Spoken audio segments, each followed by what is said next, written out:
페이스북이라고 하는 게 있죠. 우리 어르신들이 좀 아셨으면 좋겠는데 늘 이렇게 생경한 단어들을 말씀드릴 때마다 좀 죄송합니다. 페이스북에 링크된 짧은 동영상을 보았습니다. 내셔널 지오그래픽에서 만든 동영상인데 80이 넘어 보이는 연로한 아버지가 자녀들과 손자, 손녀들과 함께 식사를 하고 있습니다. 식사를 하던 중에 일어나서 자신의 삶을 되돌아보면서 계산한 것이 있다라고 말을 합니다.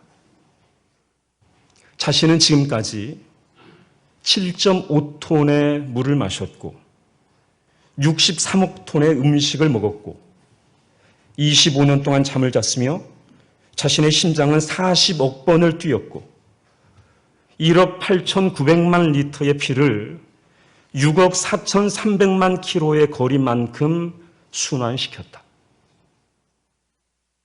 여러분 이해가 되십니까? 가늠이 되세요? 이렇게 순환시킨 피는 목성까지의 거리다 이렇게 얘기를 합니다. 이게 한 80 먹은 사람이 자신의 삶을 계산해 본 결과라는 거죠. 그런데 이런 숫자보다도 놀라운 게 있는데 그것은 정말 중요한 것은 숫자로 셀 수 없다는 것입니다. 그게 뭘까? 그것은 사랑이고 그것은 경이로움이고 그것은 희망이고 소망이고 친절이다. 이런 것들은 숫자로 셀 수 없는 값어치 있는 것들이다라고 말을 합니다. 그러면서 덧붙입니다. 살아 숨쉬는 것 자체가 기적이었다. 정말 멋지고 근사한 아버지, 할아버지의 모습입니다. 그러나 삶에는 숫자로 셀 수 없는 고난과 고통도 있습니다. 숫자로 셀 수 없는 아픔과 상처도 섞여 있습니다. 어떤 사람에게는 삶이 놀라운 기적이지만 어떤 사람에게는 살아 숨쉬는 것 자체가 고통인 사람도 있습니다. 여러분 삶은 독주가 아니라 합주이며 독창이 아니라 합창이라 할 수 있습니다. 삶이 독주나 독창이라면 악보 없이 혼자 연주하거나 혼자 노래해도 괜찮습니다. 주의자가 필요치 않습니다. 연주하고 싶은 대로 연주하고 부르고 싶은 대로 부르면 그만입니다. 그러나 삶은 독주가 아니라 합주이며 합창이기에 악보가 있어야 되고 주의자가 있어야 합니다. 연주나 노래는 악보대로 주의자의 지도나 신호를 따라 해야 합니다. 그리고 함께 연주하고 노래하는 사람들의 소리도 들어야 하고 호흡을 맞추어야 합니다. 그래야 아름다운 하모니를 이룰 수가 있습니다. 그런데 문제는 악보가 있고 지휘자가 있어도 함께하는 사람들이 호흡을 맞춘다 해도 아름다운 하모니를 이루기가 여간 쉽지가 않다는 것입니다. 왜냐하면 삶의 악보는 학교종이 땡땡땡 같은 아주 단순한 악보가 아니기 때문입니다. 삶의 악보는 처음은 쉽게 시작하지만 점점 어렵고 복잡해집니다. 지휘자가 요구하는 것도 한두 개가 아닙니다. 까다로운 지휘자를 만나면 굉장히 피곤합니다.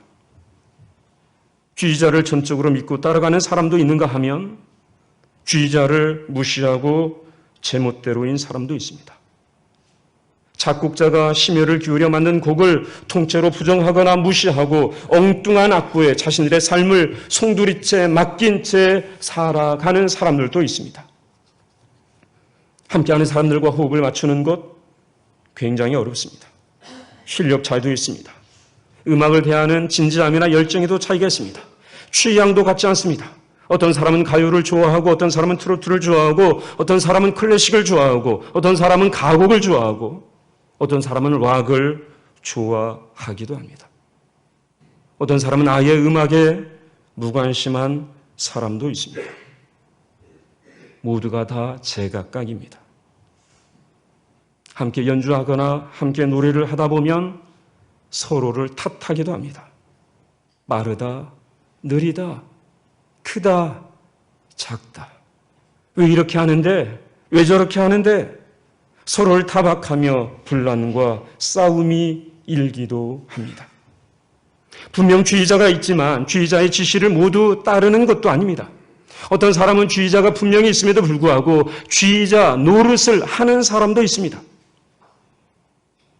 아무리 주의자가 분명한 사인을 내어도 따르지 않는 사람들도 있습니다.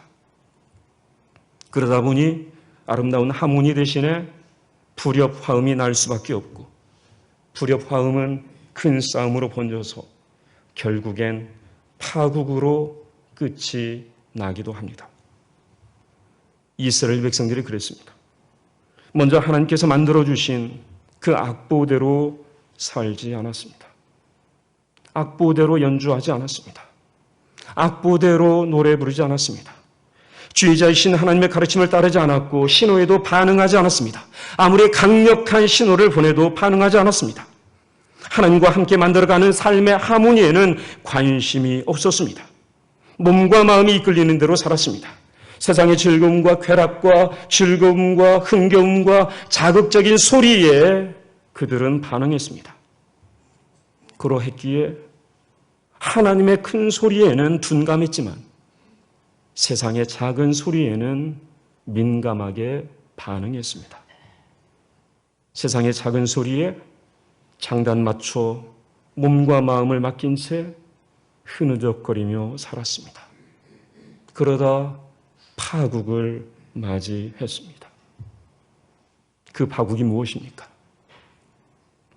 끊어졌다는 것이지요. 말랐다는 것입니다. 포도주가 끊어졌습니다. 모두의 식물이 말랐습니다. 전무후무한 재앙이 닥쳐서 밭의 모든 소산이 사라졌고 사람들의 즐거움은 말랐습니다. 당연히 날마다 하나님 앞에 드려야 할 소재와 전제도 끊어졌습니다. 눈에 보이는 포도주가 끊어지고 모든 식물이 말랐다고 하는 것은 눈에 보이지 않는 하나님의 은혜와 사랑이 끊어졌다고 말할 수 있습니다. 하나님께서 끊으시면, 하나님께서 은혜를 끊으시면, 하나님께서 사랑을 끊으시면, 하나님께서 공급을 끊으시면 마를 수밖에 없습니다. 끊어질 수밖에 없습니다. 절대 끊어지지 않을 것 같은 것들이, 절대 마르지 않을 것 같은 것들이 끊어지고 마르게 되어 있습니다. 여러분, 어느 누가 하나님의 성전에서 소재와 전제가 끊어질 거라 상상이나 했겠습니까? 소재와 전제는 이스라엘 백성들이 살아있다는 증거입니다. 당연한 의무였고 자자손손대대로 이어가야 할 삶의 전통이었고 일평생 연주하고 노래해야 할 삶의 악보였습니다. 그런데 소재와 전제가 끊어졌습니다. 여러분 생각해 보십시오. 우리 신림 공동체가 46년 동안 이 자리에서 하나님 앞에 찬양 소리가 울려 퍼지는 그런 자리를 만들어 왔습니다.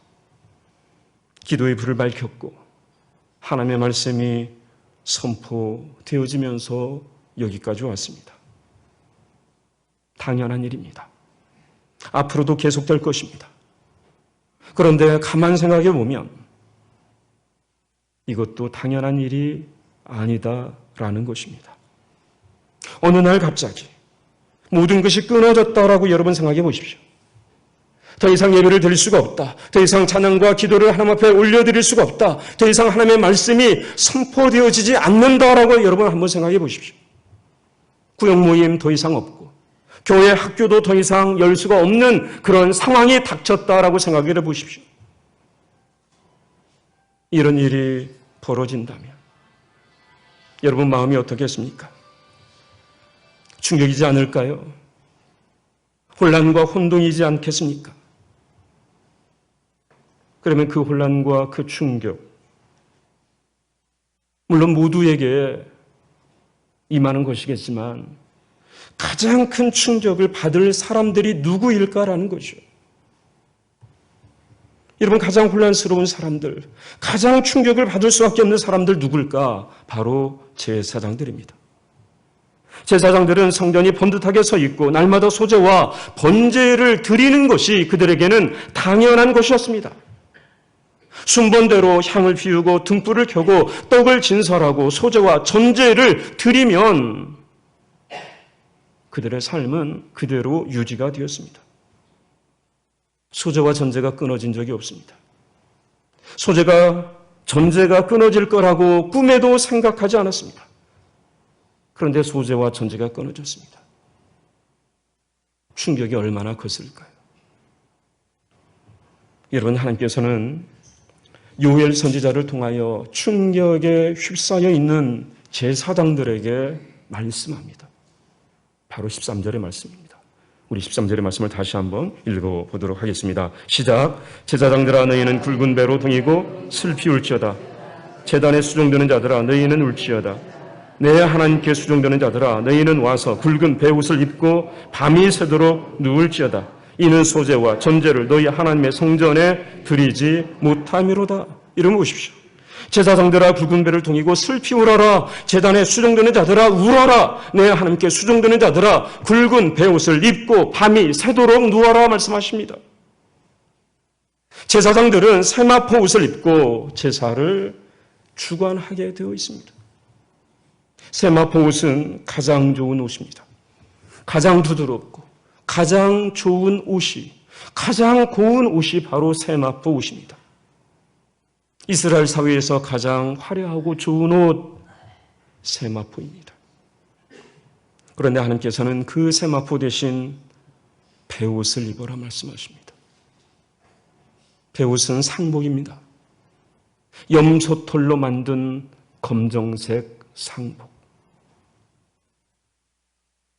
여러분, 제사장들이 화려한 옷을 입고 하나님 앞에 제사를 드려야 하는 것이 정상입니다. 그런데 그 옷을 벗으라는 거예요.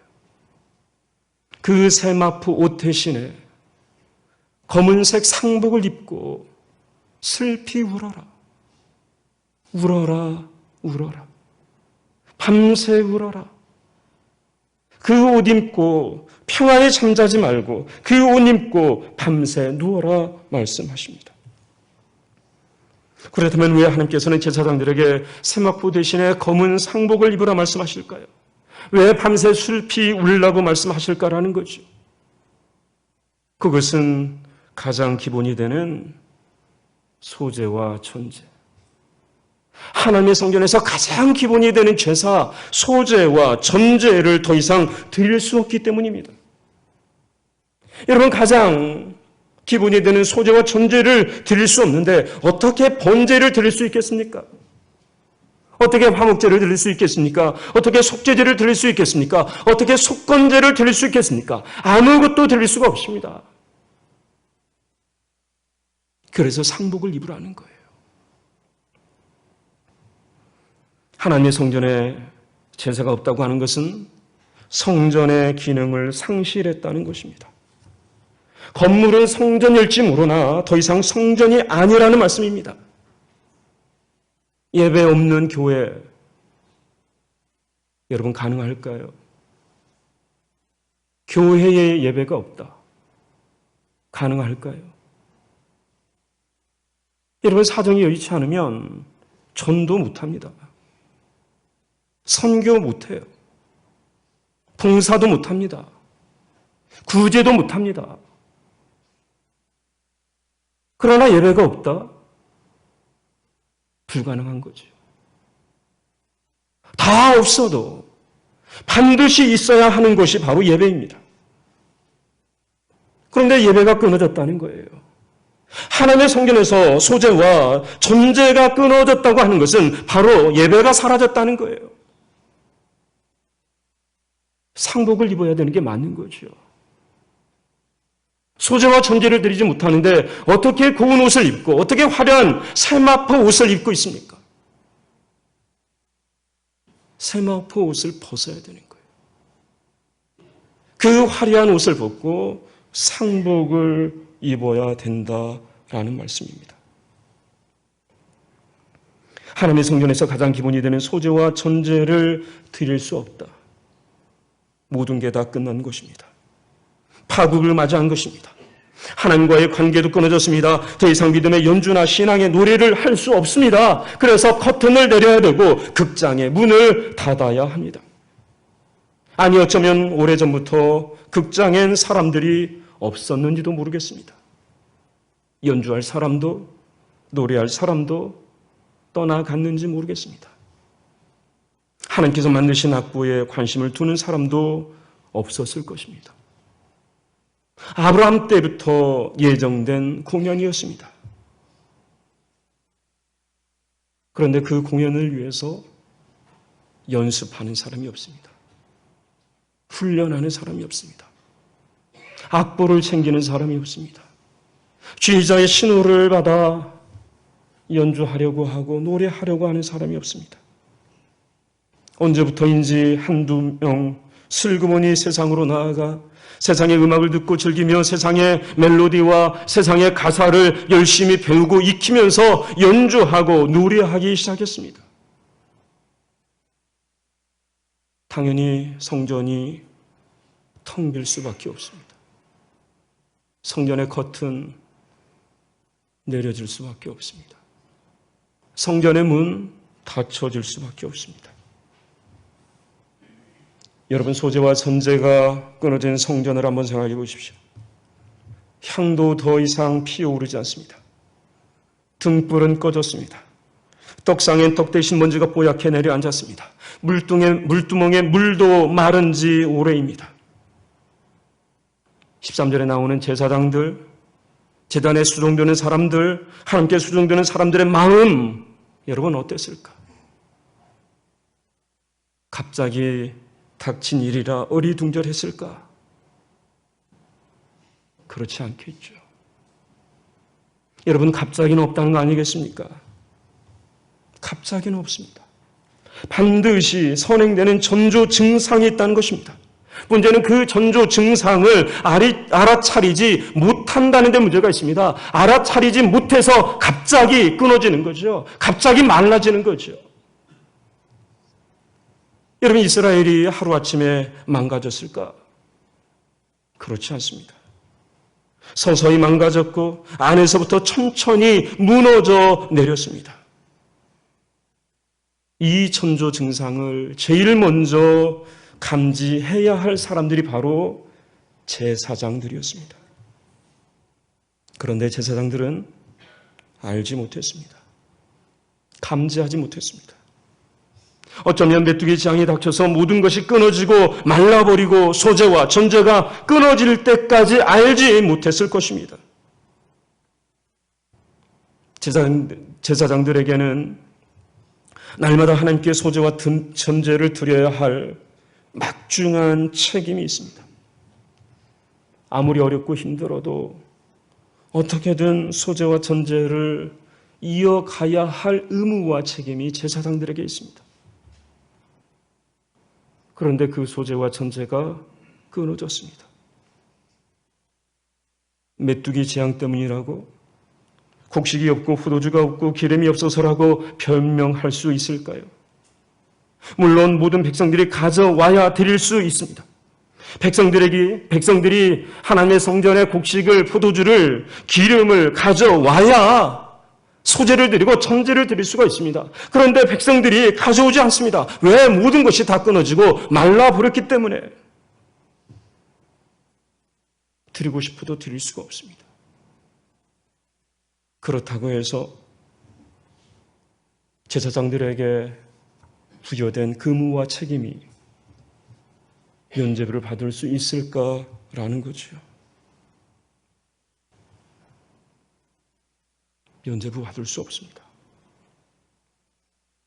여전히 제사장들의 책임입니다. 여전히 제사장들의 의무입니다. 그 의무와 책임을 하나님께서는 무겁게 물으십니다. 여러분, 우리가 계속해서 요일서의 말씀을 우리가 읽었지만 다른 사람들에게는 그냥 슬피 울라고만 합니다. 그런데 유독 제사장들에게는 입어야 할 옷을 지정해 주시고 시간까지도 정해 주십니다. 너희들 옷 벗어야 돼. 너희들 옷 벗어야 돼. 너희들 그 세마포 입을 자격 안 돼. 너희들 그 옷 벗어. 그 옷 벗고 너희들 상복 입어야 돼. 하나님께서 제사장들에게 엄중하게 책임을 물으십니다. 그 이유가 뭘까? 제사장들은 문제의 핵심에 닿아 있는 사람들입니다. 다른 사람들은 포도주나 포도나무, 무화과, 석류, 대추, 밀과 보리에 맞닿아 있는 사람들입니다. 여러분, 성전은 포도주나 포도나무 때문에 무너지지 않습니다. 무화과나 석류 때문에 성전은 망하지 않습니다. 보리가 없어서 성전은 무너지지 않습니다. 여러분, 성전이 무너지고 망하는 이유는 무엇입니까? 예배가 끊어질 때, 하나님과의 관계가 끊어질 때, 하나님 앞에 드리는 소재와 전제가 끊어질 때 교회는 망하는 거죠. 성전은 무너지는 거죠. 그런데 그 소재와 그 전제를 책임지고 있는 사람이 과연 누구냐라는 거죠. 여러분, 신앙의 핵심은 예배입니다. 신앙의 핵심은 소재와 전제입니다. 먼저는 우리가 삶의 현장에서 드리는 소재와 전제입니다. 내가 삶의 현장에서 내가 날마다 소재와 전제를 드리고 있는가? 하나님께서 받으실 만한, 하나님께서 기쁘게 여기시는 소재와 전제를 드리고 있는가라는 거고, 그러한 현장에서의 삶을 다시 하나님의 성전, 하나님의 예배당 안에 가지고 와서 소재와 전제를 드리고 있는가라는 거예요. 문제는 삶의 현장에서도, 그리고 성전에서도 소재와 전제가 끊어졌다라는 겁니다. 이것이 바로 핵심입니다. 이 핵심에 닿아 있는 사람들이 바로 제사장들입니다. 여러분, 교회에 문제가 생겼습니다. 누구의 책임입니까? 누구의 책임이 가장 클까요? 누구의 책임이 가장 커요? 이런 목사의 책임이 가장 크지요. 여러분, 교회를 지도하는 지도자의 책임이 가장 큰 거예요. 양들이 따라주지 않았다. 예산이 없었다. 여러분, 핑계일 수밖에 없습니다. 물론 늑대 같은 양들도 있습니다. 말 안 듣는 양들도 있습니다. 그래도 목자의 책임이고 그래도 지도자의 책임이다라는 것입니다. 그 책임을 하나님께서는 물으십니다. 옷을 벗기시고 너 그 화려한 옷 입을 자격 없어. 너 상복 입어야 돼. 너희들 상복 입어야 돼. 여러분, 교회의 교회됨이 어디에 있을까요? 성도의 성도됨이 어디에 있을까요? 예배에 있습니다. 날마다 드리는 소재와 전제에 있습니다. 포도나무, 포도주, 석류, 무화과, 대추, 사과나무, 밀과 보리에 있는 것이 아니라 하나님께 드리는 소재와 전제에 있습니다. 그런데 심각한 건 모든 소재와 모든 전제가 소재와 전제가 아니라는 것입니다. 여러분, 예배 참석이 예배가 아니죠. 예배에 참석했다고 해서 우리가 하나님 앞에 예배를 드렸다라고 말할 수는 없습니다. 정말 예배를 드려야 되겠죠.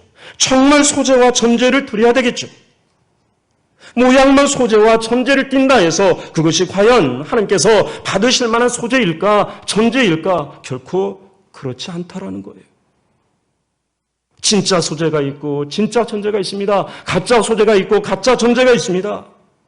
진짜 예배가 있고 진짜 제사가 있고 가짜 예배가 있고 가짜 제사가 있다는 것입니다. 여러분, 가인의 제사, 아벨의 제사, 오늘 새벽에도 우리가 묵상을 했지만 여러분, 어떤 제사를 우리가 드리고 있는지, 누구의 길을 가고 있는지, 가인의 길을 가고 있는지, 아벨의 길을 가고 있는지, 아니면 싹쓸 보면서 어그러진 길로 가고 있는지, 반면에 힘들어도, 어려워도, 손해가 나더라도 바른 길을 가고 있는지. 여러분, 우리는 어떻습니까? 여러분은 어떻습니까? 그렇습니다. 우리는 아벨과 같은 사람, 날마다 삶의 현장에서 하나님께서 받으시는 소재와 전제를 드리는 사람, 바른 길 가는 믿음의 사람 되어야 할 것입니다. 무너진 자리에서, 제사와 예배가 끊어진 자리에서 배를 동이고 슬피 울며 베옷을 입고 밤새 통곡하는 하나님의 사람들이 되어야 할 것입니다. 그런데 하나님께서는 제사장들에게만 슬피 울라고 하지 않으십니다. 여러분 14절의 말씀을 보십시오. 우리 14절의 말씀을 다 같이 읽어보도록 하겠습니다. 시작.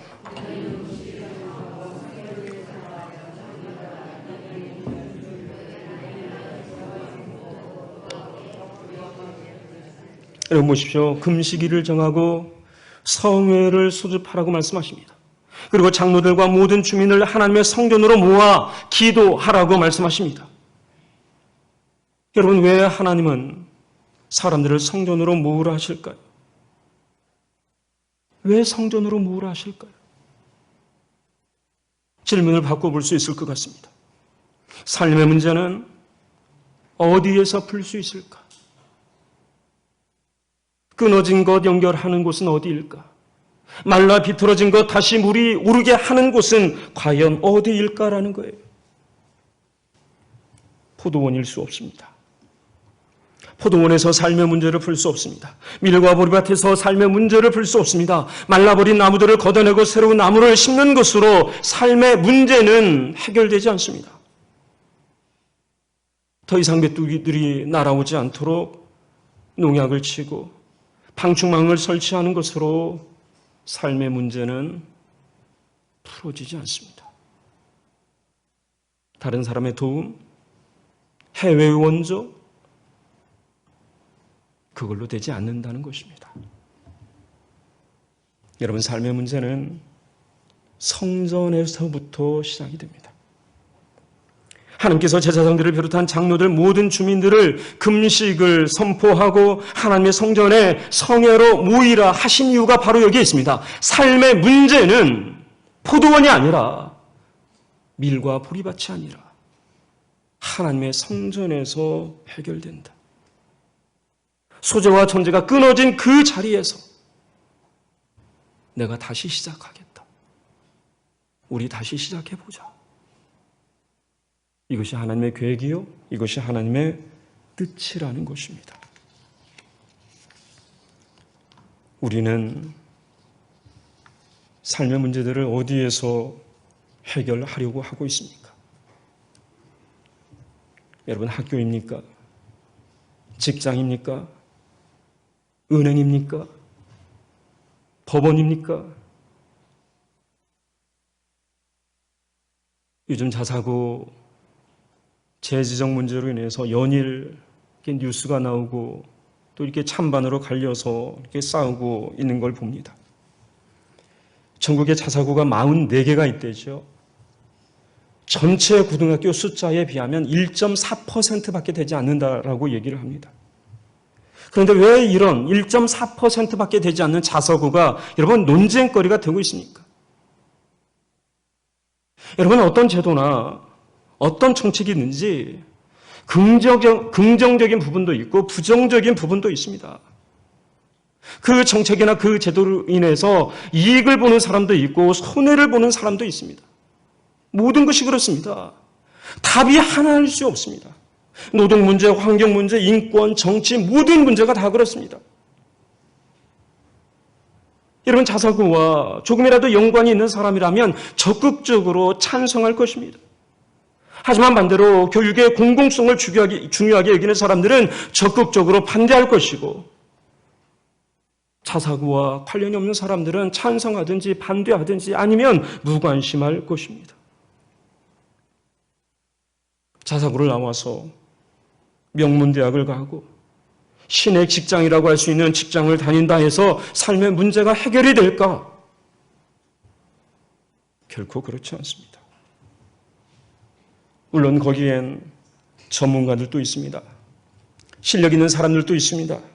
부유한 사람들도 있습니다. 완벽한 무대 장치를 갖춘 공연장도 있습니다. 수많은 악보들도 있습니다. 값비싼 악기들도 다 갖추어져 있습니다. 원하면 언제든지 사용할 수가 있습니다. 그렇다 하여 그 사람들이 삶의 아름다운 하모니를 만들며 살 수 있을까? 세상이 줄 수 없는 영원한 평안을 누리면서 살 수 있을까? 결코 그렇지 않습니다. 여러분, 왜 우리가 예배당에 모여 있습니까? 왜 우리가 교회로 모여 있습니까? 왜 우리는 하나님을 예배하며 하나님의 말씀을 듣고 있습니까? 그것은 하나님께서 삶의 아름다운 하모니를 만들어갈 최적의 장소로 교회를 지정하셨기 때문입니다. 드넓은 포도원이 아니라, 보리와 밀이 풍요롭게 자라는 땅이 아니라, 송유와 사과가 지천으로 열려있는 과수원이 아니라, 교회를 구원의 장소로, 문제 해결의 장소로 정하셨기 때문입니다. 비록 교회는 세상과 비교할 때 시설도 열악하고 교회 안에 들어온 사람들의 면면을 살펴보아도 그리 썩 호감이 가지 않은 사람들입니다. 별 볼 일 없는 사람들처럼 보이기도 합니다. 실력도 없어 보이고 아름다운 하모니를 이루어가기에는 개성들이 너무 강해 보이는 것도 사실입니다. 그러나 교회는 하나님께서 주의자가 되셔서 아름다운 하모니를 만들어 가는 공동체입니다. 비록 지금은 제대로 된 소리가 나지 않을 수도 있습니다. 하모니가 아니라 듣기에 거북한 불협화음일 수도 있습니다. 그러나 하나님께서 바로 잡아가시면, 그리고 좀 어렵고 힘들더라도 하나님의 악보를 따라가다 보면 반드시 삶의 아름다운 하모니를 연주하고 노래하게 될 것입니다. 그런 의미에서 삶은 완성곡이 아닙니다. 삶은 연습이고 변주곡입니다. 삶은 독주가 아니라 삶은 협연이고 독창이 아니라 합창입니다. 우리가 다 하나님의 손짓을 따라, 하나님의 지시를 따라, 하나님의 신호를 따라, 하나님의 악보대로 살아갈 때에 교회 공동체가 아름다운 소리를 발할 것입니다. 이러한 교회, 하나님께서 주의하시는 인생 결코 망하지 않을 것입니다. 끊어지지 않을 것이고, 마르지 않을 것이고, 겉은 내려오지 않을 것이고, 결코 문 닫는 일 없을 것입니다.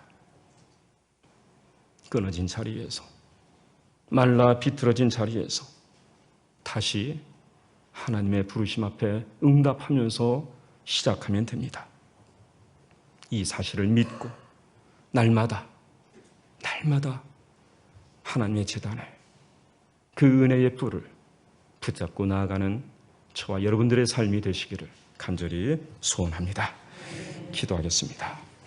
살아계신 하나님, 하나님의 말씀처럼 되기를 원합니다. 끊어졌고 말랐고 뒤틀린 저희들의 인생입니다. 저희들의 뜻대로 되어지지 않았으며 또한 저희가 바로잡을 힘도 없기에 하나님을 의지합니다. 하나님의 신호를 저희가 기다리고 하나님의 부어주시는 그 은혜를 저희가 기대하오니 저희로 하여금 아름다운 소리를 낼 수 있는 그러한 믿음의 악기들이 될 수 있도록 하나님 도와주시고 이끌어 주옵소서. 예수님의 이름으로 기도하옵나이다. 아멘.